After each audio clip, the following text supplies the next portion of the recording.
Be honest with you, Justin, I never know quite when that segue music is dying down to let us go or starting all over again. Much like the methylation cycle, by the way. And that's the topic of this evening. Methylation. It's a complicated topic, though, right, brother? I mean, this is something we deal with our clients day in and day out. It's important, if not one of the most important pathways that we study at the DNA company. Yeah, it's incredibly important, and it's sort of invisible to us. You know, what's going on behind the scenes at all times. And it's a really relevant process because all of your DNA needs to be methylated in order to work. You know, so Right. knowing if you're like a hyper or a hypo methylator has so much trickle down effect for human health that it's unreal. And that's why the DNA company, we've tried to simplify this overwhelmingly complicated process and really whittle it down to what matters and the efficiency of the cycle. So we'll talk a lot about that tonight because it relates to things like chronic disease wholeheartedly, because it's about how Absolutely. your cells function and how you deal with things like inflammation.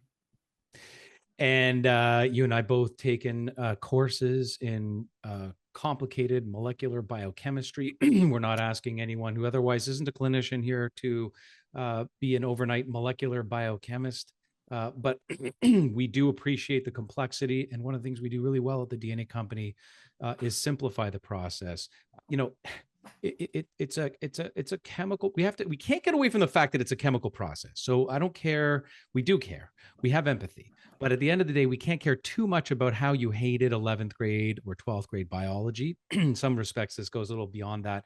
But this biochemical process that happens billions of times every second in our bodies, and as you alluded to, kind of like adding little tags or on and off switches called methyl groups to a whole bunch of key molecules, helping genes turn on and off, process toxins, produce energy. Things don't work in your body unless methylation is happening.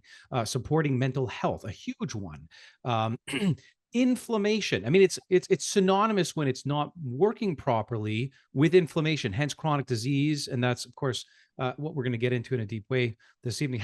But you know, due to genetic factors and variations, by the way, it drives me nuts. I don't know about you. There's a bunch of companies out there and people out there, bloggers, podcasters, and all these people that are using the wrong vernacular. Maybe we start there. This is not about gene mutations. If you spell the word center, center, it means the middle of somewhere. If you spell it centre, maybe you're in the US and you're spelling it in American fashion. It still means in the middle of somewhere. But if you spell center TCN, RE, it means nothing. That's a mutation. We're not talking about methylation mutations. You'd have serious problems. We're talking about variations within your methylation capabilities. And it's nuanced. So, our bodies can become more prone to inflammation, which is at the root of many chronic diseases. Bottom line, from heart disease to cancer to mental illness issues, and even autoimmune conditions, obviously. So today, bottom line, right, Justin, agree with me or not, we're going to explore the genes involved, like MTHFR. You can use that acronym however you like. COMT, COMT, MTR, MTRR, SHMT1. You can throw a whole bunch of acronyms around and make it simple. We're going to learn how understanding and supporting our unique methylation process and our unique tools, and then of course the powerful tools that we can use to offset whatever genetic aptitude we have to prevent and manage chronic disease. Right? That's the point. That is the point, and it's really important to note here that this is an ancient encoded process. However, the epigenetic expression that we now live through, it's the lens of 2024, Right. right? Because we know that our ancestors, unless they lived next to an active volcano, didn't have the problems with, let's say, pollution as we do now, right? So there's all these factors like that that have influenced the methylation pathway negatively to where we're methylating things less efficiently than we used to. But that's when it was created, right? Right. Human evolution was this crucible that landed us with all these different genes and genotypes, but we're living in this modern world now, right? Right. So our methylation, we have to dial it in even more than ever because it's more important. There's more things working against us. Right. So many thousands, hundreds of thousands of years ago, right? Our ancestors roamed the earth, widely different environments, we're not going to get into the world of anthropological, history and theory here, but we came from different parts of the planet. Primarily, theory goes Southern Africa and Africa, eating diets that were, wildly different. Some filled with fresh, unprocessed foods, obviously, very rich in essential nutrients. But whether or not we're hunting mammoths in the tundra, right, or gathering berries in lush forests, or maybe we're fishing off the eastern seaboard and rugged coastlines, humans adapted to survive based on the food, the climate, the terrain, the threats that were all around them. So, bottom line, though, back then, our bodies didn't have to work overtime to get nutrients like folate and B12. By the way, they're the heroes of tonight. Okay. Folic acid, B12 in their right forms are the heroes. We're going to talk about this in a big way. They're not the solution and end all of all chronic disease, but they're very important in this process. And when we serve them, or they serve us properly, a lot gets better. So anyways, we were picking these up, from nutrient dense diets that were the norm back then, right? There's nothing other than highly micronutrient dense foods. So, some of us developed gene variations that worked perfectly fine in those conditions, like, for example, slow versions of certain methylation genes. They were perfectly natural and they were fine. So, some of these variants helped us to conserve energy, right? Stay alert for predators, even survive through long, not droughts, food less winters, when food was scarce. So fast forward to today, like you were talking about, the modern lives we live now, completely different.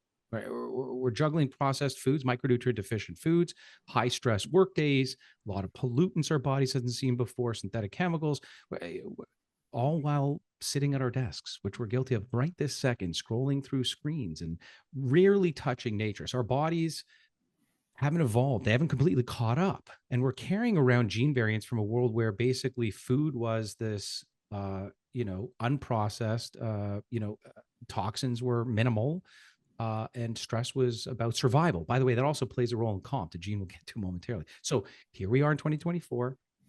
Genes that served us beautifully in ancient settings are now trying to keep us, caught up in this fast-paced, nutrient-depleted, stress-loaded world. And that's the history behind it. Sometimes, to your point, genes, they stick around in order to create variety within populations that, in the chances it becomes survivalistic or optimal later on down the road, they're sort of there within the population to pop up again. So I'll give a perfect example, and then you'll talk about COMT, slower functioning MTHFR, right? The methyl tetrahydrofolate, methylene tetrahydrofolate reductase might now make us more vulnerable to things like fatigue or cardiovascular challenges. But then, for example, what I was alluding to, adaptations to ancient environments, right? Slower methylation in some populations might have helped conserve resources in these low calorie environments or during times of fast and famine. But why don't you go ahead and describe COMT and how in those days of, chances of getting eaten by some predator, it was survivalistic to be, that sort of, brooder or a what's the word I'm looking for? Help me out here. Hamster wheel, right? Yeah, yeah. Well, and an important note here is that the goal of methylation here is not to upregulate everything. We don't want each and every gene working in its fastest possible capacity. I think that's where a lot of the problems can come in some of these a little bit more basic gene tests and things, because there's certain genes associated with inflammation, right? There's things that promote inflammation, promote tumor growth. We don't want all of these things to be upregulated and overmethylated. So that's where the nuances come in. With regard to COMT, it's interesting in modern context because COMT really has a big role in methylating different neurotransmitters, right? COMT is catechol-methyltransferase. Start breaking down the names of these genes, you'll start to understand more about what they do. And among its primary roles is methylating things like dopamine and methylating things like noradrenaline. In 2024, that is a very different picture that we're looking at than it would have been for our ancestors, because your brain doesn't know the difference between a perceived threat and a real threat. It also doesn't know the difference between a positive reward and maybe a negative pleasure-based activity, right? Your brain gets dopamine from things that are good for you as well as things that are bad for you. And your brain also freaks out, and you get this release of adrenaline from someone cutting you off in traffic or seeing an inflammatory news article. But our ancestors, that mechanism was actually made for an actual predator jumping out of the woods at you, Right. right? So it's an overstimulated pathway now. COMT is interesting because it operates at different like speeds, right? So it methylates the neurochemical. It just, all I mean by that in this case is it makes it available to be taken up by the receptor site, but then it clears it after as well. And the speed of the enzyme is going to matter because you can have really quick clearance, right? So it goes away super quickly, or you can have kind of a moderate clearance, which is good. You get a little bit more of a Zen type of a profile, or a longer clearance, right? So let's say if we're talking about noradrenaline and the COMT enzyme is clearing it super duper slow. Well, that feeling of panic that really you would hope to only last a little bit to get you out of the situation, it's going to be prolonged, right? And that's where we see, post-traumatic stress. That's where we see these anxiety disorders. It just doesn't go away quick enough. Yeah. COMT also methylates things like toxic estrogen metabolites, like 4-hydroxyestrogen as well. If 4-OH were to stick around in the system for too long, it can cause problems, inflammation and DNA damage, etc. We'll talk a little bit about DNA damage, I'm sure, tonight, because methylation is important for that. But that's what I mean. The speed of that enzyme can cause more hormone toxicity. It can cause more anxiety, binging, properties, addiction properties. So COMT in and of itself plays many roles in the body. Yeah. And perfectly said. What and sort of speaks a little bit to the trade-offs in biochemical pathways I was describing evolutionarily. So this energy conservation, high efficiency, and that's what you're talking about. Some hundreds of thousands of years ago, high efficiency methylation genes, they require more energy. They require more nutrients. They could be disadvantageous when resources are scarce. So in our historic evolutionary sort of limited environments, people that carried reduced methylation efficiency could actually conserve energy better. That's why this, in one argument, some of these poor variations continue to persist, not just to add variety to the population, but because at one point it was survivalistic. And so to the MTHFR point, to the COMT, the COMT point, and particularly, by the way, as it relates to COMT, the impact on neurotransmitters, which you eloquently described, certain methylation variants impact that degradation or recycling and uncoupling of neurotransmitters, which influence mood and behavior, and particularly the stress pathway. So, for example, slower COMT, that leads to higher dopamine levels, higher catecholamine levels, right? Which also, by the way, can enhance focus and alertness and concentration. So in certain contexts, bottom line, we can get off the evolutionary tip. High stress, high threat environment, this heightened state could be, and frankly, likely was advantageous, but no longer is, because, my friend, this is not a tiger, right? But we treat it like it is. So we're going to get into that, and obviously how that contributes to chronic disease, how we interpret the neurotransmitter pathway. But most importantly, some of the genes, just to park for a minute: MTHFR, SHMT1, MTR, MTRR, and then this sort of side show, if you will, of fucal transferase and how important that is. We're going to put it all together, we're going to make it really simple, and then how it all relates back to chronic disease. But methylation, as you put it earlier too, affects gene expression. I just want to quickly sort of really distinguish, if you could start, the difference between, DNA becoming methylated and the DNA we actually look at and test that describes your methylation pathway. I think it's really important to start there. Yeah, and it's funny. It's kind of a chicken or the egg thing, because there's genes that actually influence this pathway. Genes encode enzymes, remember, and enzymes are what do a lot of these processes. So we have genes that steer the boat when it comes to how the methylation process works. A number of them, Dr. Wylde just mentioned. Then once we have the process, the baseline process, that process is what methylates all the rest of your DNA. right? So you can over or under methylate, and that can cause differences in gene expression, right? So the genes that do the job would be the 5 that you described. You've also got COMT in there. So we test for several genes. It's actually a big pathway. So we look at MTHFR, for which there's 2 SNPs that we look at, SHMT1, MTR, MTRR, and then we added a sneaky one in there called FUT2, fucosyl that Bryce just mentioned. So those are the pathway. That's what actually does the methylating of all the rest of the genes, your estrogens, genes associated with neurotransmitters, anti-inflammatory genes. All of these things have to be methylated in order to do their job. So there's genes that do that, and then there's genes that get methylated after to do their job. So genes are really encoding a ton of this process. It's very complicated, but that's why we've dialed it in to this relay race analogy that we use. We look at these genes and we look at the efficiency of the cycle, because if we were to isolate one gene, like MTHFR, for example, MTHFR can do its job in a suboptimal manner, and your body can still have an overall efficient methylation cycle.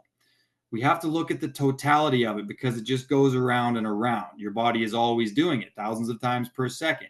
So we know where to place interventions based on how these 5 baseline genes work with different nutritive substrates, etc. But that's the difference. There's ones that are the chicken and there's ones that are the egg. Right. Speaking of chicken and egg, chronic disease link. Chronic inflammation can alter methylation. Poor methylation can cause chronic inflammation. So methylation is highly responsive to lifestyle factors that interplay with your genetic aptitude and predisposition: diet, stress, lifestyle, or rather sleep, exercise. And so obviously by understanding your genetic aptitude and then optimizing these factors, it's actually possible to positively influence methylation patterns. It's possible to encode for less methylated DNA. It's possible epigenetically to favor less of a hypermethylated state. Homocysteine being one of the star actors of this, maybe bad actors of this play. Reduced methylation is maybe the better actor, but high homocysteine levels, and that's a surrogate we can talk about as well, signal methylation imbalance and inflammation. So cool fact, actually, homocysteine is a natural byproduct of methylation. It's sort of the end product that turns into, or we hope in the right context, turns into S-adenyl methionine. But high homocysteine is a warning signal that methylation isn't working efficiently, right? So the chronic disease link there is that elevated homocysteine is associated with that chronic inflammation we talked about, heart disease, cognitive decline, Alzheimer's, degenerative conditions, you name it, anything with an itis really at the end of it, right? Yeah. So before we get into that long laundry list of, crazy amounts of chronic disease and maybe what we can do about them, why don't we drive this home as an analogy to a relay race? This is what we look at the DNA company in terms of sort of a stepwise process. We're going to really simplify this and bring this home. You just described it. It was great. But let's talk about first, second, sort of that third runner being fucal transferase, and then fourth, and then of course your anchor, right? So SHMT1, that kicks off the race. Now, if this is a relay race and the runners are the enzymes you described, right, in this DNA analogy, and the baton is the biochemical or the molecular CH3 group, that's a methyl group. And of course, finishing that race without dropping the baton in order to qualify, that is creating that methyl group donation, right, to be able to pass on. That's the complete race, to your point, happening thousands, millions of times a second, every cell. First runner, serine hydroxymethyltransferase 1, SHMT1. That kicks off the race, right? Boom, out of the start gates.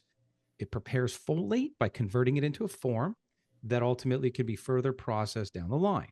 So this is really where it starts. If your SHMT1 drops the baton in the handoff, let's call that the A allele variant. They struggle to get that baton moving as quickly, drops it, trips itself, whatever. For those folks, Folinic acid as an alternate form to folate can actually be a booster here. Whereas, to your point earlier, throwing all kinds of other methyl groups, like arming that first racer with 5 batons, it's not the solution. But let's park that solution, sort of what we do about it, the folinic acid, come back to that.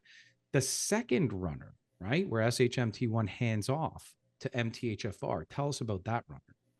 Yeah, so MTHFR, it creates 5-methyl tetrahydrofolate, right? A lot of this process is just about adding methyl groups and getting to the end, which is your body having enough methionine and a proper ratio of methionine to homocysteine. To Bryce's point, that's a good metric to keep your eyes on. If your homocysteine is always elevated, that's just an indicator that the methylation cycle is not going well, right? So MTHFR, I mean, we evaluate the 2 SNPs. There's the 1133 and the 1131. I think that's the one. And the efficiency of that passes the baton on to the next one. If you can't make enough 5-MTHF, then the baton has fully been dropped at that point, right? So it matters that your body can actually do that. MTHFR does that. It creates 5-MTHF, and then that passes it along to the next runner. Right.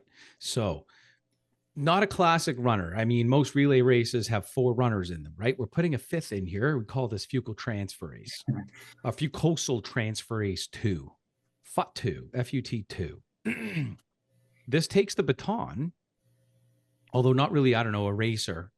This analogy has this ghost runner in it. Okay. So fucosyltransferase is very important because although its role isn't sort of like directly in methylation, this is where the DNA company, among other genes we look at, is better than any other company out there. Not only do we simplify methylation, we really look at the most important gene variations that control the whole race. So anyway, fucosyltransferase FAT2 variations, particularly in non-secretors, they're called, people that in their gut lining don't have the optimal variation of this gene to allow for absorption of B12 through the diet. Keep in mind, evolutionarily, this is animal protein, things we get from animal-based foods, doesn't come, from a vegan diet, but also the genes that control for one's ability to absorb from their gut is all managed by this fucosyltransferase gene. So imagine, this is where we're going to get simple. Fucosyltransferase, FUT2, carrying not just the baton, but also a toolkit for B12. So without enough B12, think about it like this: the later runners, they struggle to keep the baton moving efficiently. So this B12 is a sort of an indirect intermediate ghost runner handoff. So we'll come back to the supplement solutions momentarily, and how we manage certain variations of B12 given your genetic aptitude. The 4th runner is MTRR. Tell us about MTRR. Yes, so MTRR, now we're on to methionine synthase reductase, right? Again, start analyzing the names of these genes because it starts to make more sense when you realize what they do.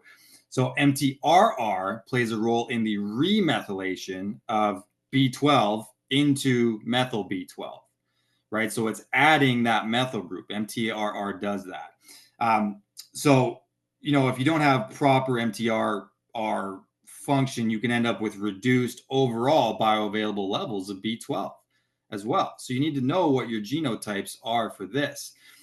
This completely pairs with that FUT2 gene, fucosyltransferase, because a lot of people based on that genotype can't actually get B12 through the gut barrier.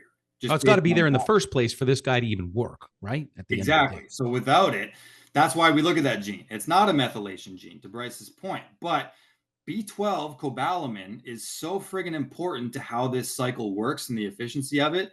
We need to know your capacity to actually get it from food and get it through the gut barrier, right? So FUT2 is like a taxi cab that takes it through the gut barrier. If you're totally suboptimal there, that is going to make it so that you can't get high enough levels of B12 to where supplementing now is going to be either, sublingual or intravenous. But that's what MTRR does. It remethylates B12 into methyl B12. Exactly. So with a G allele, we'll come back to these sort of the solutions, the stop gaps to make sure this race is run efficiently, the fastest possible, and handing off the baton without dropping it or fumbling it. To summarize, if MTRR at this stage, fourth runner, but really the third with the ghost runner involved, has a G allele, may not be as efficient at the task, right? So with a little bit of extra support, we'll talk about that, methylated B12 and or a form of what we call a denazolcobalamin, MTRR might sort of proverbially keep up the pace, if you will, right? Ensuring that homocysteine doesn't pile up. That's the whole point.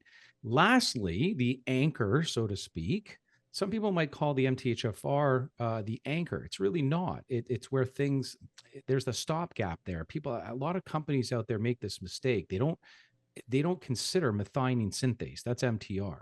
So, and of course, it doesn't end here either. We acknowledge that, folks, but this is getting the whole thing going. And if it doesn't happen here in the first place, it's terrible downstream. MTR in a last stage of a sort of an anchor in the analogy of the relay race takes the baton to the finish line, and it uses the methyl B12 from MTRR, which only gets there because of fucal transferase to convert homocysteine to methionine, and then methionine, of course, to acetadenosol methionine, and then the stages are somewhat complete into the handoff of the CH3 group to give to molecules, like to give to the enzyme COMT in order to, uncouple the catecholamines, for example, or to take that nasty 4-OHAE that you were talking about, 4-hydroxyestrogen, and detoxify. So if MTR has a variant that's suboptimal, it slows down the last leg of the race. You don't win. So that leads to elevated homocysteine levels, right? And potentially health risks, which are often chronic. So with a smooth handoff all the way through, starting with SHMT1 over to MTHFR, fecal transferase got to be there to deliver the B12, MTRR into MTR. This whole pathway is then satisfied. And hopefully that drives it home in a as simple as possible manner. And again, we're acknowledging it doesn't end there. Now, I want to also once again drive home the methylation pathway as we described it, right? Versus we also test for aging, right? Calendar versus chronological, rather calendar chronological versus biological aging, right? The way we do that, most biological aging clocks, methyl clocks do this, is by looking at multiple CpG site methylation, right? So a specific type of methylation that happens directly on DNA. This is different. So methylation of DNA affecting epigenetics and accentuating aging and even contributing to chronic disease is different than the methylation cycle and how well we do that, as we just described, right? Yeah, it's part of what we look at as far as the chronological versus biological conversation, because epigenetics and managing that is like 90% of the actual end health outcome, right? So it's, we use this analogy, we've talked about it recently about how, genetics load the gun, lifestyle pulls the trigger. That's the difference. It's an upstream versus a downstream thing. How is it actually methylating and manifesting? But this is the baseline encoding process. And as we said at the beginning of the call, this encoding process is hundreds of thousands of years old. But now here we are with all of these additional disruptive elements. Something as simple as someone who smokes cigarettes, for example, that really puts a wrench in the entire methylation cycle, right? And there's so many things. Wi-Fi and pollution and mold is a huge one for disrupting this process. So the end, how your cells are aging, is going to be accelerated based on that, right? So that's what we look at. The actual clocks themselves matter because we want to see how your cells are aging in response to epigenetics. Exactly. Okay, well, I think we did that in a respectable way. I'm very happy with that. Why don't we? I've lost it. I'm looking all over my screen here for the poll this evening. Maybe we could punch that back up. Oh, there we go. Thank There we you. We go. have some like geniuses in the back end controlling all of our bells and whistles here. So we're asking you guys tonight. Hopefully, most of you filled it out this evening. We're incredibly receptive to questions of any sort. Please put them in the Q&A. Looks like we're loading up there already. We'll get to all those. But in the poll, We asked about methylation and its role in chronic disease and how familiar individuals joining us this evening are with the concept of methylation, its impact on health. And we asked very familiar versus somewhat versus, yeah, I heard of it, but not too much. And this is entirely new to me. It's a bell curve. Somewhat familiar took the poll at 55%. And I would say that makes sense. A lot of podcasts out there, a lot of people talking about methylation. It's everything from kind of cutesy, throw a, $800 test at you and a plethora of vitamins and hope you do better, all the way through to, some real cool advanced biochemical, individuals who know what they're talking about. But all of it's complicated. And so that's where the somewhat familiar comes from. We at the DNA company, we're making it simple. We're reinventing it as simplified because it is a very biochemically complicated pathway. So some have said, I've heard of it, but don't know much. That's the majority of the group. So we want to simplify it for you. We'll reiterate any of what we just described as many times as we have to for you to get it. So we'll go through the poll, and before we start taking questions, of course, we'll talk a little bit more about some chronic disease related to this, and also how to solve the gaps in those pathways that we talked about with some really simple varieties of B12 and folate. The second question we asked was, what health concerns are you most interested in understanding in relation to methylation? It's a total split. General wellness wins this, but cardiovascular health is up there, cancer, mental health, it's evenly split. So we're going to talk about it all. Third question we asked was, have you ever heard of genetic testing done to understand your methylation related health markers? And yes, by and large, one. So I'm glad people have heard of it. Whether they know how to interpret it's another question. 17% said no, and about 6% say they're considering it. Lastly, we asked, which factor do you believe has the biggest impact on methylation in your life? Relatively split. People are calling out diet, stress is at 13%, environmental toxins are at 27%, and genetic predispositions at 37%. You know what? I think that's a pretty accurate split for real life. What do you think? I mean, maybe genetic predisposition should be a little higher. That's probably somewhere closer to 45%, maybe 50%, but certainly diet, stress, and environmental toxins plays a huge role in all that, right?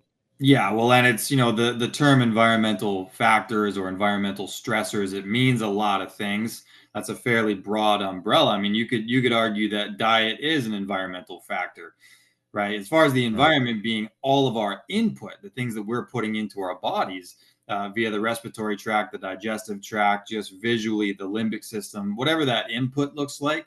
I think all of it does have some trickle down effect to the methylation process as well. So it makes sense. Absolutely.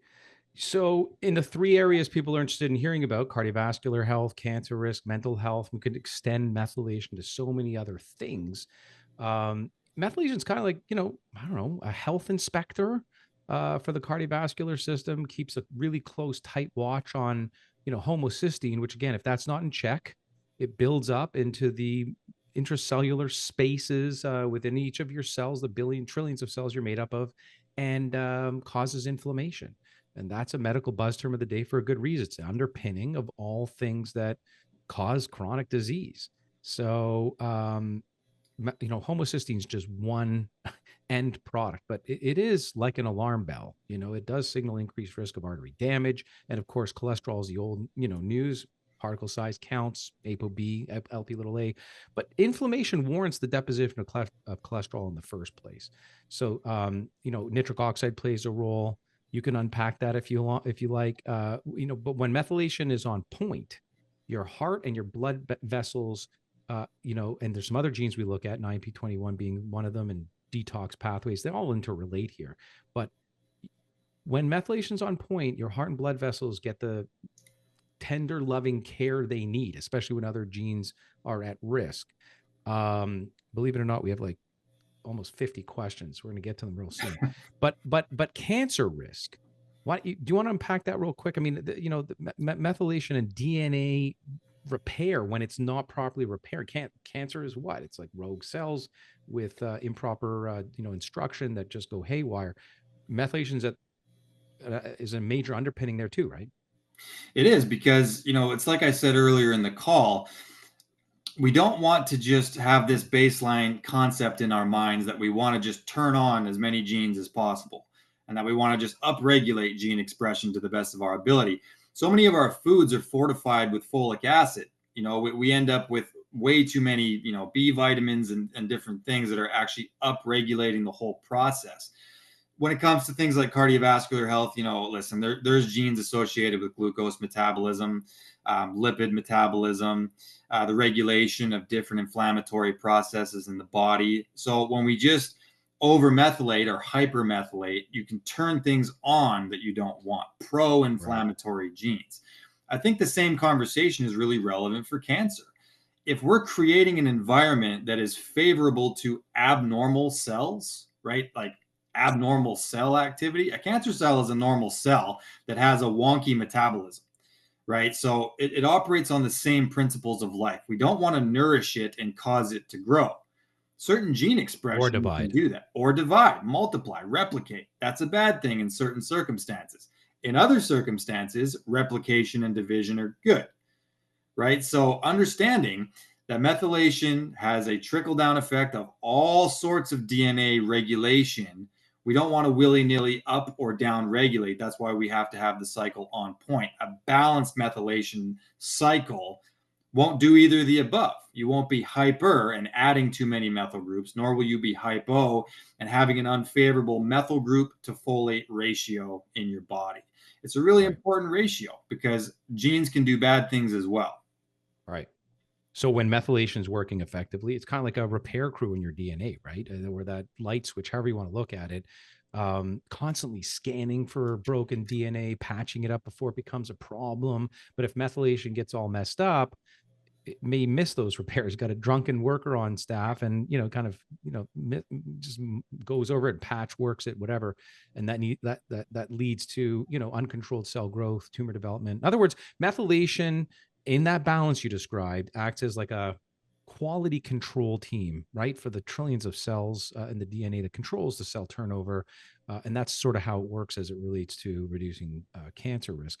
And then there's the mood factors. That's cardiovascular disease, inflammation, cancer. Then there's neurotransmitters and the biochemistry that controls mood, executive function, behavior, attention, alertness, sleep wake cycles. So mental health at large. It plays a key role in producing dopamine, right? Serotonin, noradrenaline, adrenaline, all these things that regulate mood and behavior. So, what's the word I'm looking for? Not a bartender, mixologist. You can think of your brain kind of like your methylation as sort of a your brain's mixologist. That's what I was reaching for. So keeping that sort of perfect balance between these mood boosting chemicals. So if it's sluggish or inefficient or it's missing too much of this or that, throws off the balance. That's, I guess, the main point. Things hanging around too long and not being methylated to uncouple or not long enough, those are all the virtues of, there's no right or wrong in DNA. They are what you have. And we can up or down regulate them. You can't change your DNA, but you can manage genetic expression. And that's the bottom line. That's what we're all about at the DNA company. So before we get into the question and answers, let's just reiterate this again, right? The genetic pathway that we look at it in a simplified way, and we use this analogy of a relay race, and the race starts with SHMT1. That gene right there is so important. A lot of companies, a lot of genetic analyses out there don't account for this, but I'll tell you, if that gene is suboptimal and it's not really getting, this is what a lot of test companies fail to understand. It's not sort of that full methylation pathway is not functioning. That relay race, that the baton is being dropped right there. That's when these methyl groups, the CH3s, accumulate outside of the nucleus within the cell. And a lot of that accumulation, without being passed on, can become inflammatory. I would argue that almost all of these chronic diseases, which have an underpinning of inflammation, is as a result of that race or dropping the baton out of the gate. Would you agree? I would agree. Yeah. I mean, you can very easily overload the cytoplasm with methyl groups, and you can also under support it with methyl groups. And that's why you have to know what your DNA is. And, interestingly, as it relates to what you just talked about, neurotransmitters, imagine if you're over methylating neurotransmitters, how that's going to impact your mood and behavior, right? Like you Right. guys have way too many of them. That's going to lend itself to, panic disorders, insomnia. I saw that in the comments. Someone asked about insomnia when it comes to neurotransmitters. I would say that over-methylating could certainly have a trickle-down effect that relates to that. Under-methylating would be probably the opposite, right? You don't have enough to work with, and your brain is going to be always starving for them, and that's when we see depressive tendencies, brain fog, etc. Probably the more important issue. I'm just pointing out what a lot of other companies don't do at all, which is identify the hypermethylation component. Like you said so beautifully, it's all about balance. But just before starting to answer these questions, here's the secret sauce is when we identify suboptimal variants within SHMT1, and then later in that race, the anchor, MTR, just give it away. Tell people, and then they're going to want to know if they haven't done our DNA 360, which of these variants they have. But the racer that starts SHMT1, if they drop the baton, what do we do? And then making sure that this race is complete. What do we do if MTR is not bringing it through the end finish line? Yeah, so this speaks to whether or not you need to, on purpose, add a methyl group to your supplementation. I'm not a big fan of these pre-methylated formulas that every B vitamin has a methyl group added to it, because once again, you can easily over-methylate that way. The way that the SHMT1 gene and the MTR gene are going to work is that folate can either be methylated or not. If you have I believe it's the G allele in the MTR gene, that would mean that you actually want to reduce the methyl group and go ahead and use a folinic acid. I'm not a fan of folic acid. As I mentioned earlier in the call, it's really used to fortify a lot of carbohydrates and things, and we can be oversaturated with folic acid. There's a toxicity limit there. So folinic is the one that we prefer. But if you have that allele in SHMT1, you're going to need to actually not overmethylate in that circumstance. You're going to want the folinic acid as opposed to methylfolate, right? If you're AA, then go ahead and use the methyl. With MTR, that's when we're talking about cobalamin, right? And cobalamin is B12. So that you can use a methyl B12 or you can use an adenosyl B12. I'm not a fan of cyanocobalamin. I think a lot of us can agree that there's some toxicity present on that type of B12, and it still doesn't have the methyl group, but it's toxic where they get it from effectively. So adenosyl is what we recommend. So if you need the methyl group, methylcobalamin. If you don't need the methyl group based on that MTR gene, then you would go ahead and use an adenosyl B12, adenosyl cobalamin. There you have it. That's the secret sauce. We have a question from an anonymous attendee who's asking, what tests do you recommend to be sure women are methylating bioidentical hormone replacement therapies? That's a big question. Obviously, we look at more than the methylation pathway. We're looking at the whole steroidogenesis pathway, steroidal hormones, how testosterone turns into estrogen, which ultimately downstream will metabolize into 2,4,16, and then COMT, as we alluded to earlier, catechol-methyltransferase plays a huge role along with glutathionization to detoxify these metabolites. I love, in my own clinical practice, the Dutch test, which is known as the dried urine test for comprehensive hormones. That's what the acronym stands for. So this is like a nice, once you have to know your DNA first, right? You have to know your methylation pathways. You have to know your COMT. You have to know your hormone pathways. But this looks at the same thing, almost like superimposed on our DNA test: estrogen, progesterone, testosterone, cortisol, metabolites, and essentially how estrogen is metabolized.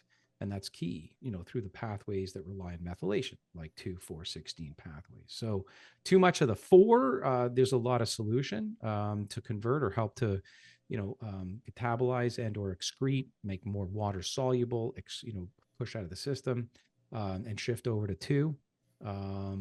So looking at these urinary metabolites, I think, is a really good predictor live time, real time, as it relates to what your DNA already encodes for. Anything to add to that, Justin? Yeah, I mean that would be a circumstance where I would recommend coaching, just because even the term BHRT, right? I mean, there's different interventions that you can jump on, and I would want to know the whole steroidogenesis pathway. Like, what does your UGT genes look like, right? How do you clear these kinds of things? What is your propensity for 16 alpha hydroxyestrogen, 2 hydroxyestrogen? Knowing the whole pathway is useful, but with regard to testing, yeah, I think Dutch is probably the standard there that you would go towards. Okay. Jennifer's asking what specifically in the genetics makes the DNA company recommend folinic acid over methylfolate, which is a methylated form, when somebody has MTHFR variants. What's the pros and cons of the two forms? So let's reiterate. So we talked about it. People can re-listen to some of the recording, but explain it again for Jennifer who may not have heard it. Yeah, so if you don't require the methyl group and you add the methyl group, you can now over methylate, and it's like an overcompensatory thing there. So you don't want to overload the cytoplasm with methyl groups because it can cause some cellular havoc. You can actually end up causing downstream issues there. So if on your report it recommends folinic acid, that means that due to your variants, you don't want the support of the methyl group in that circumstance. You actually want to avoid it, because you will over methylate if you're not careful. SAMe is another thing that we talk about in that vein because it's a donator of methyl groups. And a lot of people use it as a baseline solution for a lot of things. And I do think there's serious efficacy to using SAMe. I don't know if you agree on that, Bryce, but I do. it's not for everybody either, because if you're No, already an over methylator, we need to be aware. I think there's, yeah, I think there's some, and again, always speak to your doctor, healthcare practitioner, pharmacist before starting anything. This is not intended to act as a prescriptive or replacement to your doctor or primary healthcare physician's recommendations. It's only for educational purposes. Having said all that, I think there's some warnings, some flags, some diagnoses, a lot of which sort of sits in the DSM criteria, things like bipolar, maybe schizophrenia, that by adding, and again, for the same reasons we're talking about, right? This sort of hypermethylation. But SAMe is powerful. I mean, it's end stage for the methylation pathway. To be very specific here about sort of pros and cons, uh, when we're talking about just knowing a single gene, MTHFR, and what it's doing, a mistake is often made out there, which is just, with the two alleles, 31 and 33, and the variations that are maybe considered suboptimal, throwing a methylated, whether it's methylfolate, methyl tetrahydrofolate, quadrifolate, SAMe, TMG, you throw all this stuff at it. If SHMT1, your first runner in this relay race, is problematic, and for that matter, downstream, there are issues to consider, and the potential for this inflammation to persist. So it's folinic acid bypasses the MTHFR enzyme. That's it. Step. So it doesn't flood the system with methyl donors. The cons are in slower methylation support, and again, it's not considering for SHMT1. So folinic acid requires additional steps to convert to methylfolate, so it might be a little less effective. It's not ideal for severe MTHFR deficiency, for which, of course, there are no issues with SHMT1. That's the point of testing. Having said all that, it's knowing your entire pathway. Then we have a question from Connie. I've received conflicting information about supplements, MTHFRs. Oh, she's giving us sort of the rundown of her variations. Okay, so MTHFR CT, SHMT1AG. Okay, there's the A. MTRRGG, transferase GG. Geez, and then MTHFR AC, all suboptimal on the DNA. Okay, so do I or do I not take methylated vitamins? You want to have first crack at that? I mean, it's the yes, but it's the right kinds. Once again, it's what we're talking about. If you decide to, you start slow, go low and slow, and when it comes to B12 as it relates to the transferase, this is an instance, again, one that ghost runner. You might want to support it with sublingual B12, and the MTHFR. I'm just trying to read through this, SHMT1. So this is where you want to maybe consider folinic acid, right? That's the idea. and then monitor your homocysteine levels. And this is what we would do in a nutshell. Yeah, and I've found that folinic acid is actually pretty difficult to find out there. So there's a brand that we have no affiliation with, but that I've recommended just because it comes in a lozenge, and it's for whatever reason it's one of the more rare ones to find out there. So there's a brand called Seeking Health that makes this lozenge that's folinic acid, and that's one of the harder ingredients to find. So that's the one that I would recommend. I've used it myself, and in the event that you have difficulty, jurisdiction by jurisdiction, that's what I would do. I don't see just MTR listed here, and that would be another Yeah. consideration there as well when it comes to the Right. cobalamin, the B12 side of things. Yep. Perfect. We have another anonymous question which asks, which genes do you use to test for methylation? Of what vitamins and minerals does it test for methylation? Okay, so we want to ask this person to listen to this podcast all over again, because that's the whole topic. We're not ignoring it. It's just that we've covered all of this already. Vanessa's asking, where can I get adenosyl folate? So that's folinic acid in supplement form, because most supplements use methyl. Yeah, you just sort of answered that Yeah, by question. It's default, I prescriptive, answered it. by the way. It's Yeah, prescriptive in Canada. And yeah, it's not the easiest to get. But if you live in Canada, I'll tell you what some of my patients do is actually go on Amazon.com, and they order through either, you pull up, what's that called? When you're blocking the incognito, when you're blocking your server from sort of knowing what address you're using, going in incognito, and you go to amazon.com, and obviously just for your personal use, not for resale, they'll let folinic acid into the country as non-prescription. But talk to your doctor, pharmacist before starting anything. We're not, prescribing this, and you should actually, consider. Why don't you tell people about, how easy it is to actually become a client under the DNA company, and you're a part of the clinician team to go through stuff like this, because it's very important. This is not so. We're making it simple tonight, but it's a complicated, consideration of a whole bunch of genes, even outside of the methylation pathway. it is complicated, and it's honestly 90% of these questions, part of my answer is going to be you should probably enroll in some level of coaching, because it's a conversation that I like to also incorporate. Like, what's your diet like? What's your lifestyle like? I want to figure out what's disrupting methylation in your lifestyle. And I want to see how many animal foods are you getting, right? Are you vegan? Because if so, yeah, the B12 and stuff, you're not getting even dietary sources of it, right? So that's going to influence the conversation regarding supplements. Any of our programs at the DNAcompany.com, you can request me, or whoever you want to work with. But I'm one of our primary internal clinicians. So, I mean, you can always just say, I want to have a discussion with Justin about this. And then we can go as deep as humanly possible. This format isn't perfect for a lot of the type of questions of going through the entire DNA 360, however. Justin, I said I wasn't going to do it. I might do it. We have a question from, and I just lost my question panel. Where'd my question panel go? We have a question. Where'd it go? I have too many screens open here. We have a question from, and it was asking about priority. Can you pull that next question up? Because I don't know what's happening to my Q&A here. Oh, here it is. We have a question from Echo Lee. Do we understand the interactions and priority system behind the many genes that regulate methylation? Okay, so I said I wasn't going to do it, but I think I should do it. What do you think? Should I pull up the pathway just to Pull up the show people? pathway, Bryce. It's the only way.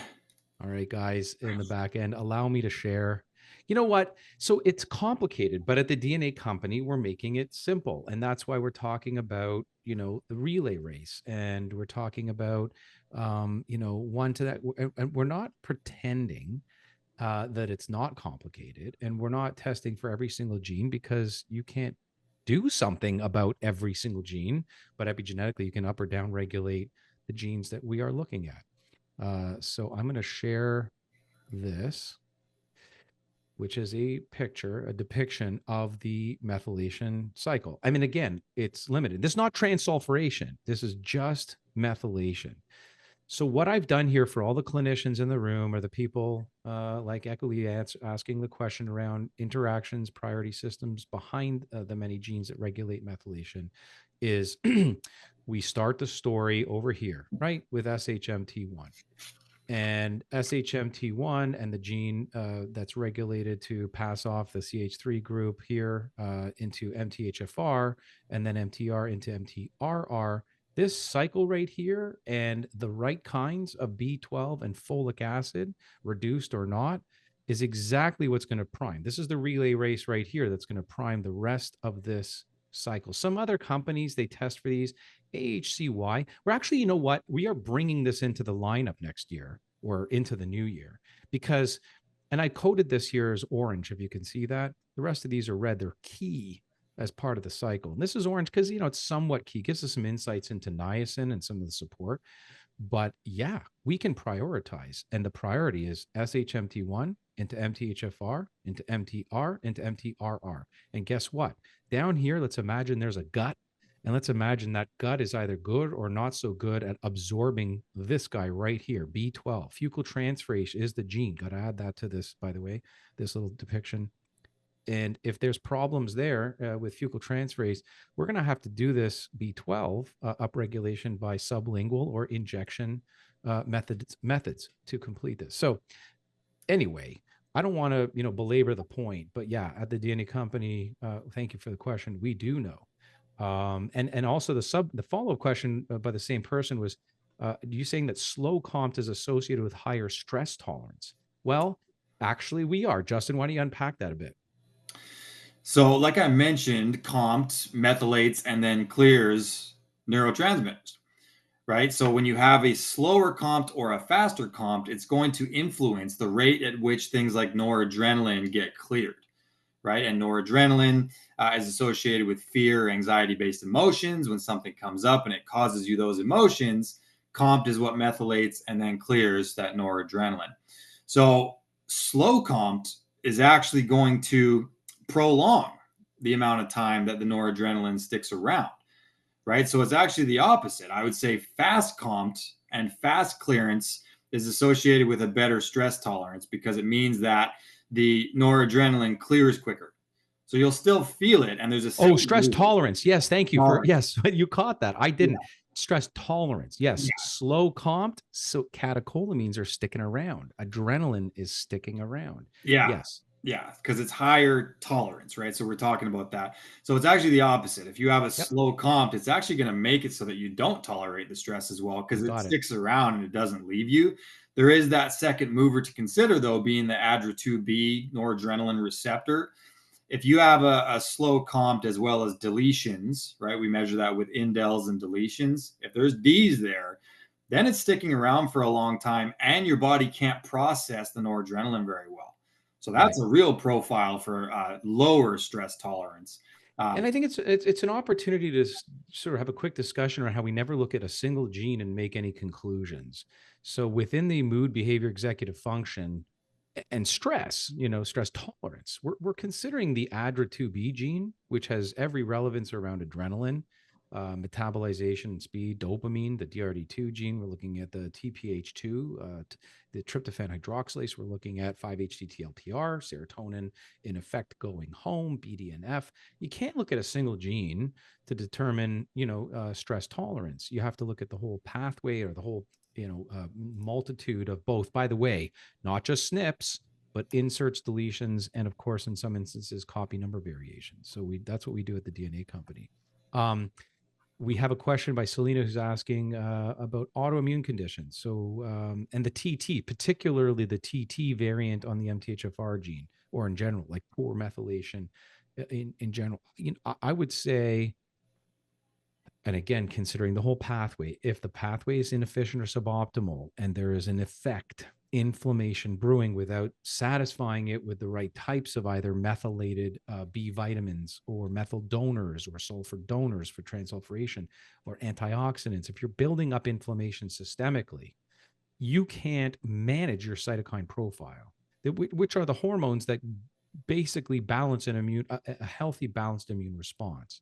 So the, in effect, signaling agents to your immune system are constantly being told attack. And there's a, a viral theory to this. There's a whole bunch of theories, toxin theory, but usually it's a multitude of factors that accumulate and ultimately cause some discombobulation or information to the immune system to act when it shouldn't be acting. So if the methylation cycle, proves inefficient and or suboptimal, it plays a huge role in the development and the progression of autoimmune disorders. Um, Anything to add? I mean, there's immune dysregulation that increases inflammation, that allows homocysteine and toxins to build up, et cetera. So anything to add to that, Justin? Yeah, I mean, autoimmunity is so complicated because your body just recognizes things as enemies and it just kicks on the response over and over again. I think that the methylation cycle certainly has some relevance there. I would also point you toward your glutathione genes. If you have had the DNA 360 done with us, there's one called GSTM1. And there's an interesting nuance there. If you have two copies of GSTM1, which is actually considered the full version of the gene, it actually can represent an over-aggressive glutathione profile at the level of the gut microbiome. And we do see, clinically correlating it with symptomology, people who have, Hashimoto's or rheumatoid or eczema, these things that are autoimmune. A lot of the time, I see people who have two copies of that GSTM1 because I think that your body recognizes things as enemies at the level of the gut, and it tends to wear away that gut wall. And it can cause things like leaky gut, and we see that there's a connection point there as well with autoimmunity. So again, zooming out, the whole DNA 360 can give us more clues and indicators about autoimmunity. So have a look there as well. Absolutely. I love Corey's saying, I love your clinician report. We're getting a lot of comments and kudos about that. Thank you. We're getting better and better at the simplicity factor and, of course, the actionable component. Why don't you speak to that outside of our methylation pathway report? In understanding chronic disease and inflammation and the underpinnings of it, we do a really good job at siloing, right? Or like reports within reports for folks to understand. And you're an amazing clinician to help pick all that apart, dismantle it, and give ultimately actionable remedy, diet, lifestyle, supplementation to folks to help manage genetic aptitude. Yeah, like I've brought up this concept in previous webinars about the butterfly effect, right? We talked about that Ashton Kutcher movie in one of ours. And, I said that different systems in the body have trickle down effects into other systems. I think that they all play into the next one. So the genes that we arrived at, listen, there is way, way, way more SNPs in the world than we actually landed on and chose for the DNA 360. What they landed on for our reports was clinically relevant, that's divided up into 6 different systems. So, this is what the nutrition looks like. This is what detox looks like. This is what steroidogenesis looks like, etc. The clinician report is great because it's an add-on that's more in depth than your traditional report would be, right? We're able to use different types of language and get a little bit more into the weeds with it. But it gives you so much detail about all of these different systems, which all matter for the next system, right? You can't just nail down glutathionization and then say, methylation doesn't matter because my glutathione profile is perfect now, right? Relevance is always there with all of it. So I'm glad that you love it. I love it too. And keep on learning because this is a process for all of us. Absolutely. Optimal SHMT1 gene. So, the SHMT1 GG variant, the way we look at it, and again, and this is by Lisa Huffman, who's asking, whenever there is an A, even worse if there's a homozygote, which means double A variant, poor methylation, it starts right there out of the gate, as we're talking about in that sort of dropping of the baton. So, we're gonna want to be starting to consider, the type of folic acid. There are reduced forms. There are, downstream. So there's folic acid. There's methyl tetrahydrofolate or quadrahydrofolate. There's this is all B9, by the way. Then there's adenylyl folate or folinic acid or leucovorin, otherwise known as. So these are where if you've got certainly a homozygote A, that you're going to want to be considering something that doesn't ultimately just add fuel to the fire. Um, Dirk is asking, doesn't B12 come from bacteria in the soil, which means primitives got B12 from root crops or any food containing soil, not just animal sources? So, I don't know, do you want to start with that?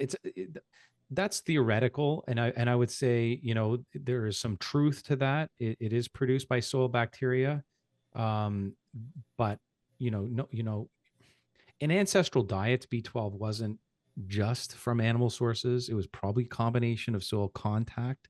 Um, Today, we just don't have, it's not advisable to be eating soil. Okay. We use a sort of playful analogy: play in the dirt, grow your immune system.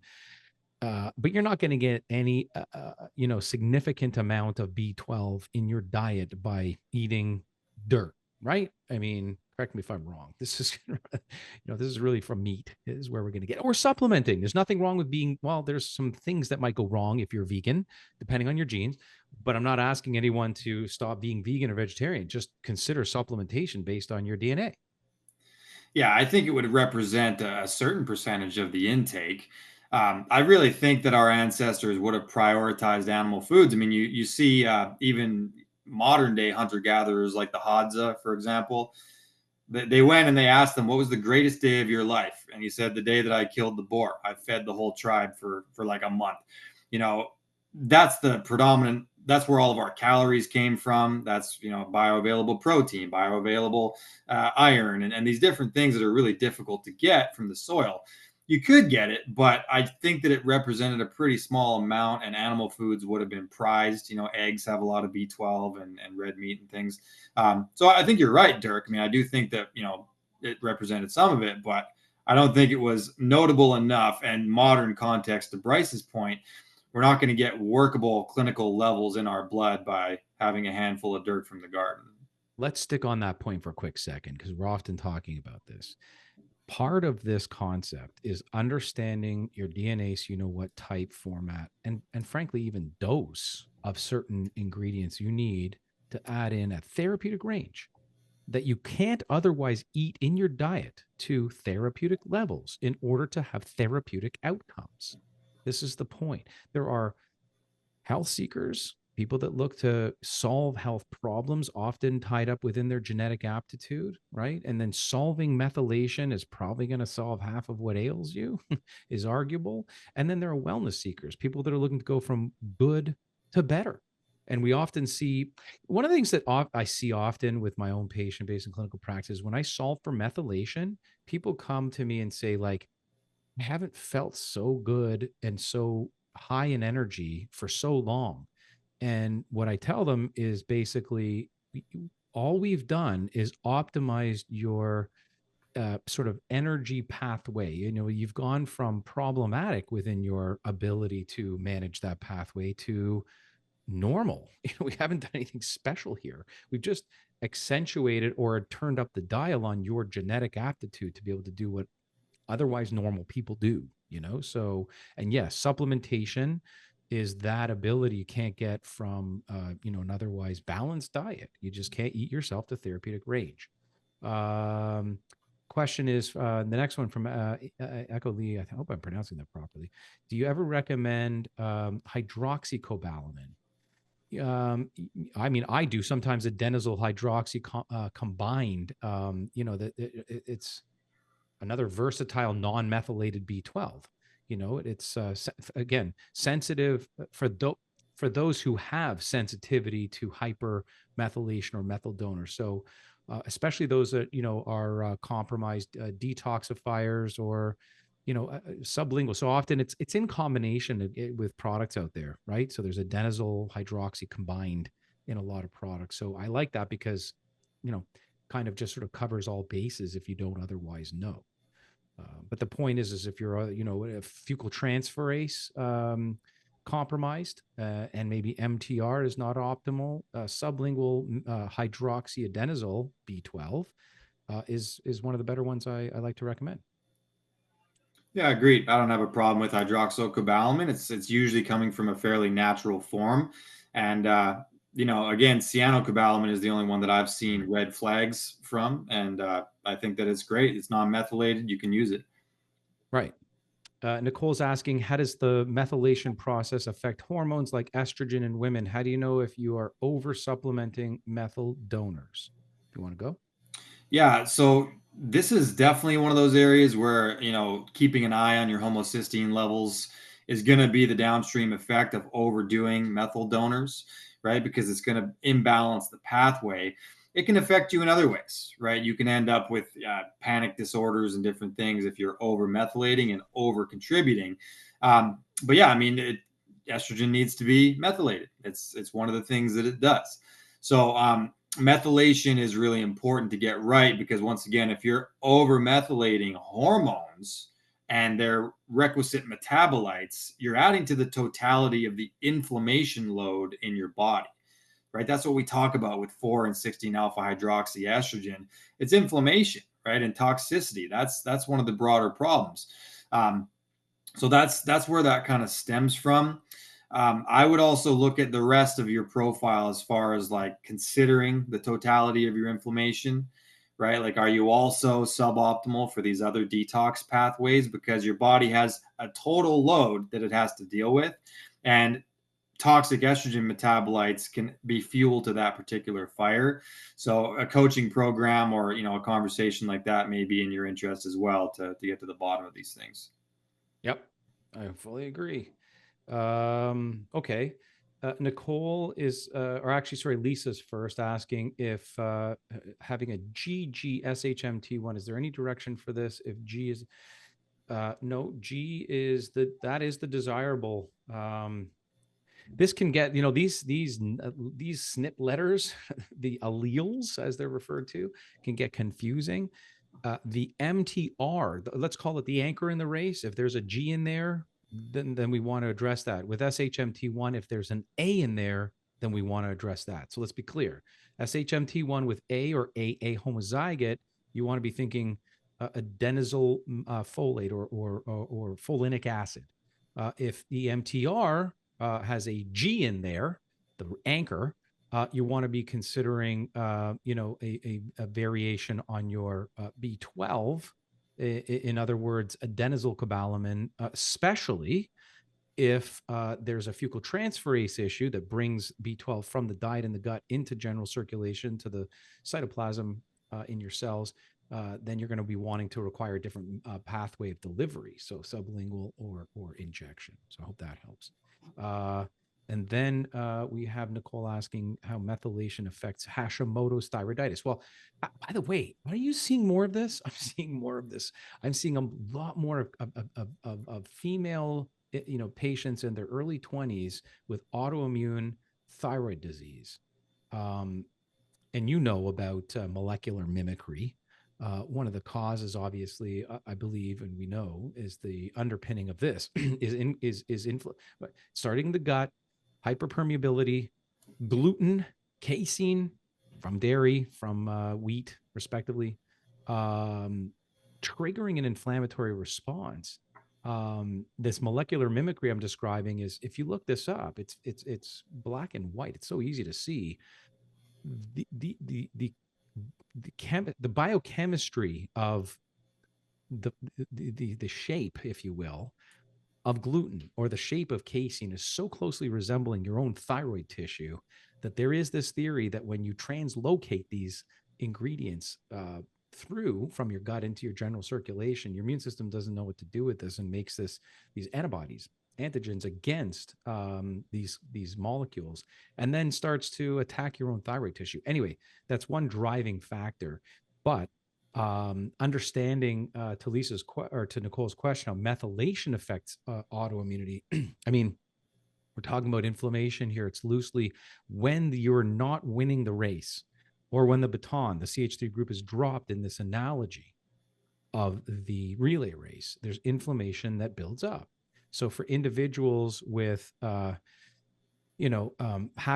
thyroiditis, there is an underpinning of poor methylation variation within the genetic aptitude. Would you agree? I would agree. And I also think that the thyroid can be impacted by a lot of different factors as well, like Of um, course, yeah. conversion factors and binding globulin factors.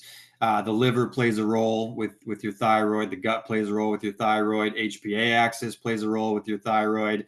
But I certainly see a predominance of it, like you mentioned. I think that eczema, all these different things that are autoimmune related, I'm seeing it more and more and more. Um, I would definitely recommend, possibly doing our gut 360 as well to see if there's too many proteobacteria in there, and that's an indicator, right, of dysbiosis in the gut. You might have to just shore up that gut wall and start working on different strategies for detoxification, etc. Again, a coaching program is what I would recommend if you want to go further on that. Yep. Here's a little bit of other free advice. Gut rehabilitation, whether you know it or not, there's probably hyperpermeability when there's Hashimoto's or autoimmune thyroiditis. And so, one thing, I mean, this is not the complete protocol, obviously, seeing as Justin's describing a clinician who knows how to tease apart all the nuance of your genomic susceptibilities. But gut rehab includes, at least in my clinical practice, and I know it's quite popular, mucilages and glutamine as an amino acid. So mucilages are a group of botanical extracts that basically give the gut lining some refuge, some time to heal, and also allow the microbiome to perpetuate favorably, the probiotic commensal bacteria to populate effectively interlumen or intervilli. So these are, licorice extract, marshmallow root, slippery elm, and that varietal of mucilages, and the amino acid glutamine helps to revitalize the microvilli where a lot of this damage is happening. Candace, let's get to your question. Candace asks, if I had a DNA 360 test done 2 to 3 years ago and she has made significant changes in her diet, labs look great overall. Homocysteine is normalized. Good for you. Is a new DNA test suggested? I wasn't able to afford counseling, but might now, but couldn't do new testing plus counseling. Okay. So, first of all, DNA never changes.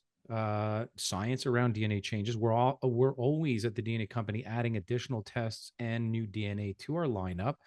We don't store, of course, or ever sell your DNA. So in order to get the updated reports, which you would be in time for, you do have to repeat that testing, but not because your DNA would have changed. We would have added more genes and, of course, more information around those genes to the updated testing. We're always adding programs, affordable programs to the list as well. TheDNAcompany.com will tell you all about what those programs are, and they start very reasonably. We like to talk about how your health's an investment, never an expense. I'm hoping that you are able to afford some counseling. I would actually ask a clinician first before you even need whether you need to retest yourself. I mean, what would your the other thing I would recommend, by the way, is just email our CEO. Is one of those CEOs that has the uh, I don't know how she has the ability. She has the ability to be reached directly, and makes the point of being able to be accessible to individuals such as yourself that need some kind of customization around having had your testing, interested in our clinical services, but need some, opportunity here to make it reasonable for you. So, Candace, just reach out to our CEO, and just put your comment here actually in the webinar chat, and we'll have Tracy reach out to you directly. How does that sound? Dirk asks, can you recommend any textbooks that provide a comprehensive and detailed presentation of methylation at the level of which detail you can covered here? Well, we're trying to make it simple, Dirk. So taking this complex idea and turning it into a relay race, and specifically how we interpret it is really our IP. Is there a textbook out there? I don't know. It gets DNA complicated. University is where I would Yes. go, frankly. That's Dr. Laura Varden is one of our brilliant clinicians that you've We're seen. not kidding here, Dirk. We're not kidding. We have a DNA university, Yeah. which you can study at. Yeah, you'll learn so much about friggin' methylation and functional genomics. It'll just make your head spin. That's where I learned most of my stuff. frankly. I mean, you pick up these little nuanced, tidbitty things on health as you go, various certifications that you and I both have.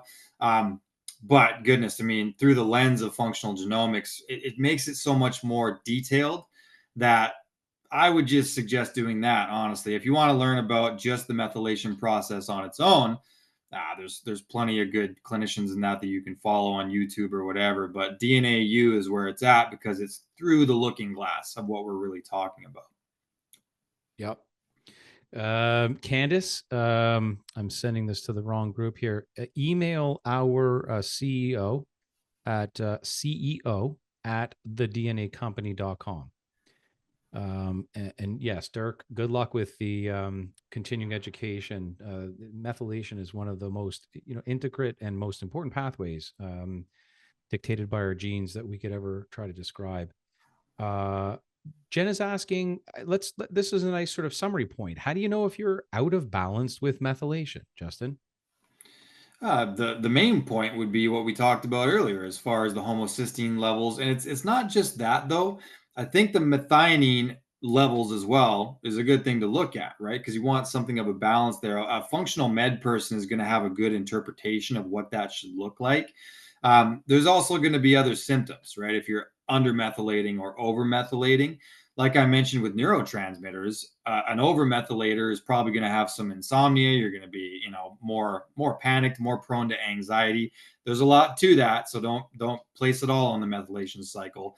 But it can be indicative. And if you're an undermethylator, right, then that's going to be the opposite: more depressive tendencies, brain fog, low energy, etc. But blood work doesn't lie. So, we have the capacity to look and see nowadays, and that's what I would do. Do you have anything to add to that one, Bryce? Well, yeah, and I keep referring to homocysteine as a surrogate marker. It's pretty direct. There are, some really wonderful tests out there above and beyond what we do at the DNA company that look at homocysteine and even look at generalized inflammation, which are surrogate markers. I mean, indirect. You want to control for homocysteine, excess homocysteine. The glycomark, which is sort of a more sensitized insulin marker, C-reactive protein, high specificity, 11-dehydrothromboxane, a number of, surrogates to homocysteine and inflammation. So I think that's important, whether that we're talking about heart disease, psychiatric DSM schedule and or mood behavior issues that are non-diagnosable, through to the big C, right? Cancer predisposition, which, by the way, we also offer a liquid biopsy at the DNA company, and that's worth, every penny by being able to predict. It's not diagnostic, but high, level prediction of over 50 different types of cancer out there that are brewing, or at least that suggest that you might want to flag and do some further due diligence with your healthcare provider when risk analyses show positive. All right, where are we? You actually answered the question from Deborah. Can we overdo foods in an indirect way? Do you want to extend what you just said to, foods? And can you overdo foods? Again, sort of in the theme of not really being able to, consume foods at a point where you're going to get to that therapeutic level that supplements do, or that a B complex would at the right form, obviously. Yeah, I think that you would be overdoing calories were you to actually get to that point, and that's a much bigger problem, most likely, right? Just an overabundance of energy input. The only time that I've seen any kind of problem with that would be people who did like a carnivore diet and they didn't do it in a well-rounded manner. Like if they ate a lot of just muscle meat that's really methionine rich and they didn't balance it out with some sort of glycine source, right? Like there's glycine in the organs, there's glycine in the skin, like collagen has some glycine in there. There's a delicate amino acid balance, and that's why when you hear people on these animal-based diets referring to nose to tail, I think that balances it out quite a bit. But if you eat only muscle meat and it's independent of the rest of the animal, you can definitely mess the system up a little bit because it's so methionine heavy. But yeah, you're talking about the difference between that and supplementing is astronomical, right? An isolated nutrient you can overdo way easier, and I wouldn't worry about it too much with the diet. Then we've got a question from Jay Francis. What does methylation process look like when you've got indoor and outdoor allergies, as well as polycystic ovarian syndrome and autoimmunity? Yeah, chronic. So the hormone methylation pathway together and separately is going to identify issues this way, and then add to that the glutathionization detox pathway. And my friend, we would be able to personalize a protocol that is life changing for you. So, in summary, efficient methylation is crucial for managing what we covered it: chronic inflammation, hormone balance, and immune regulation, right? And when that's not managed properly, you get things like cardiovascular disease, hormone dysregulation, autoimmunity, anything with itis at the end of it, by the way, as well. And by the way, this makes me think about histamine levels, some other things, probably another webinar altogether. But by supporting methylation with the right nutrients, in some instances needing maybe folinic acid, maybe needing different delivery systems of properly methylated B12. B2 is playing a huge role. Niacin, the whole B6, all these things play a role. Trimethylglycine, S-adenosylmethionine, methyl donors at the right dose, at the right amounts, in the right formats, and you can better manage symptoms related to allergies, PCOS, and autoimmunity. That's what we're getting at here. So Roberta is saying, I have digestive disorder concerns and my gene code.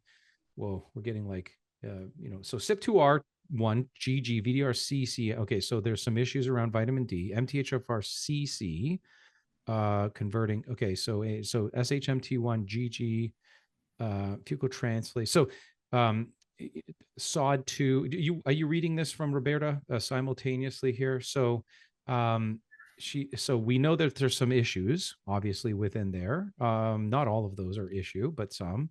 I'm on a paleo diet, no meds, lots of supplements. Just switched to liposomal B Supreme. Okay, that's just a better, more absorbable form of the B group, and that's fine. Not considering obviously MTHFR, considering fecal transferase.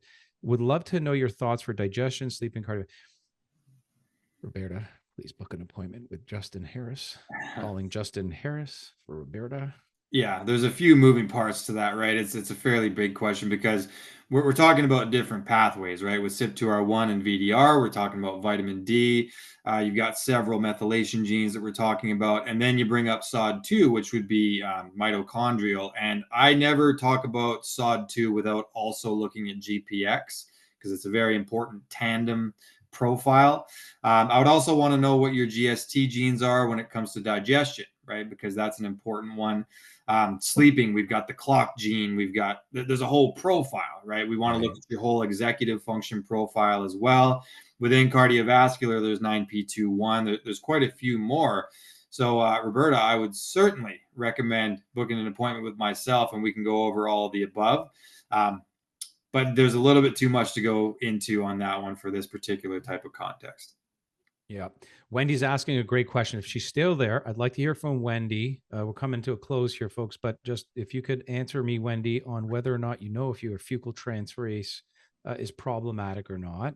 She's taking, or if you haven't done your testing, obviously that's what my suggestion would be. But she's taking adenosine B12 from Pure Encapsulations. And her annual labs come back B12 deficient. I'm going to guess, by the way, because Pure Encapsulations make a liquid and a supplement, oral supplement. I'm going to guess that she may have issues with fecal transferase, FUT2 gene, and that she should switch to sublingual if she's already taking the sublingual. What we talked a little bit earlier about hydroxycobalamin. So here's an instance where hydroxy is a little longer lasting, by the way. So it's a more sort of stable, non-methylated form. And again, depending on all the rest of her genes, MTR, the anchor in the relay race, right? I mean, what is that doing? So, but the flexibility of hydroxycobalamin lasting longer, sublingual, maybe we need an injection, maybe we need it in a higher dose, right? Most of these are 1,000 micrograms. You don't need more than 2 or 3. And most people are coming up with serological reports that say, 3-4 times the amount. And doctors are freaking out. I'm not sure the jury's out about that one, whether or not it's problematic, but nonetheless, it's serological, not intracellular. So a lot of things to be considered. But without knowing, Wendy, really the entire methylation pathway needs to be identified. I don't know. We've covered so much. I think what the most important thing to acknowledge, though, is that we're always doing our best at the DNA company to make methylation simple. It's a complicated concept. It's a pathway. It's very important to acknowledge and understand variations within that genetic pathway play a huge role in overall health. And if you don't know what that pathway is for you, that single handedly, along with, I believe, hormones and detoxification, is a game changer. What are your final thoughts, Justin? Yeah, I would consider the methylation cycle one of the more important aspects of all that, and it is one of the ways that the body deals with inflammation, and that's that word just we can't escape it. It just keeps going and going. Every time I coach someone, we end up talking about inflammatory factors because again, our ancestors had a very different world than we have now. So yeah, the methylation cycle, getting it right, it's going to impact every single system of the body. Every cell of the body is impacted by that. So getting it right matters, and get it right. That's all I can say. Get a coaching program, get your genes done, and let's get it right because you'll have a better health and lifespan if you do. I Lifespan, health span, adding years to your life. That's what we're all about here. By the way, we don't throw this around loosely, this term, change the day you die. Knowing your methylation genes can literally change the day you die. And of course, achieving optimal health is all about tuning into your body's unique needs. Methylation, that's the B12, that's folic acid gene variants. And these aren't really details. They're the keys, the absolute bottom line keys to unlocking energy balance, immune function, and a whole host of other things. So, with the right choices, you're not just managing symptoms, you're building a foundation for vibrant, long lasting wellness, just as you said. And every small adjustment counts, right? So, listening to your body, supporting it, um, your health's an investment, not an expense. So here's to making empowered choices and for the health and vitality that you deserve. Your health's an investment, not an expense, folks. Thanks so much for tuning into tonight's webinar. And that is it. Justin, have an amazing night, my friend. You too, brother. Thanks All for the best. coming, everybody. Have a great Thanks, night. guys. Cheers.